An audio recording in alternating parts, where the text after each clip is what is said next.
nas i naših osjećanja na traci. I sve se svodi na to ko šta priča o kome.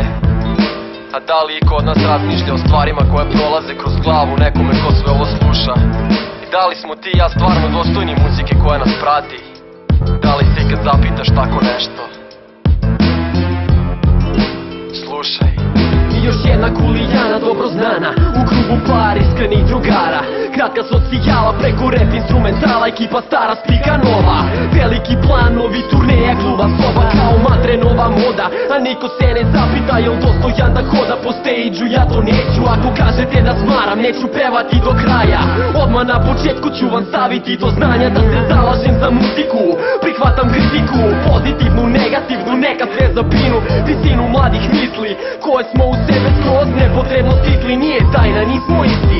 Učimo na razlikama, bolji ćemo biti kada budemo siti i zadovoljni sobom. Zapamti ovo da se doživotni saputnik ne dobija telefonom. Moraš teći harmoniju s pevanjem i tonom preko hejtera i publike. Moraš biti dostojan kao tekst muzike. Slediš jedna priča iz hip-hop rubrike, yo. Da li dostojna sam muzike ili ona mene? Nikad ne znam počini glavni deo scene. Da li rime vrede šta nose u sebe, da utiču na ljude ili trenutno izglede? Da li dostojna sam muzike ili ona mene? Nikad ne znam počini glavni deo scene. Da li rime vrede šta nose u sebe, da li utiču na ljude ili trenutno izglede? Da li dostojan sam muzike ili ona mene?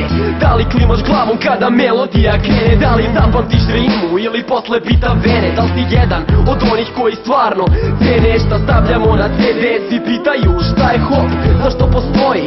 Konačno kad saznaju od čega se sastoji, ni ne poslušaju pesmu. Gube se u pesu, ali reperi sve iz sebe lirikom i stresu. I ljudi se unesu kada dodaš neku sitnu, ali bitnu finesu. Prosto ne znaju gde su kad se pronađu u tekstu. Vide stvarnost malo veću od njih samih i onda kažu stani pa da uhvatimo zalet, da položimo zavet, da nikada više ne sumnjamo u svoj talent. Ja vam dajem bratski savet, nalet inspiracije, mikrofon u šasije, pesma u glavi je, jako imaš rimu, slobodno baci je, hitro i sa stilom, u cilju reputacije, yo. Da li dostojan sam muzike ili ona mene? Nikad ne zna ko čini glavni deo scene. Da li rime vrede šta nose u sebe, da utiču na ljude ili trenutno izglede?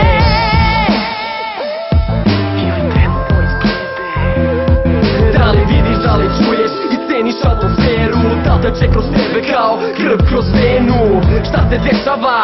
Zašto muzika probleme ne rešava? Šta te sprečava da pređeš preko sebe i preko svoga ega? Zašto je puštaš kada to sad je svega? Šta te sprečava da pritisneš stop i prekineš hip-hop koga ne znam da smo vredni? Krnavimo tradiciju, osjećaju meni svakog dana treberi i vredeli refreni. I da li smo mi umetnici ili smo kreteni? Ko će to da proceni, šta će to da promeni? Na kraju smo ipak sami s muzikom ostali, jer ona je naš pravi zaštitni znak. Ko sad nam bio blag, al oko nas je svuda mrak. Mi smo izabrali put, ni pomalo lag. Da li dostojna sam muzike ili ona mene? Nikad ne znam ko čini glavni deo scene. Da li rime vrede šta nose u sebe, da utiču na ljude ili trenutno izglede? Da li dostojna sam muzike ili ona mene? Nikad ne znam ko čini glavni deo scene. Da li rime vrede šta nose u sebe, da li utiču na ljude ili trenutno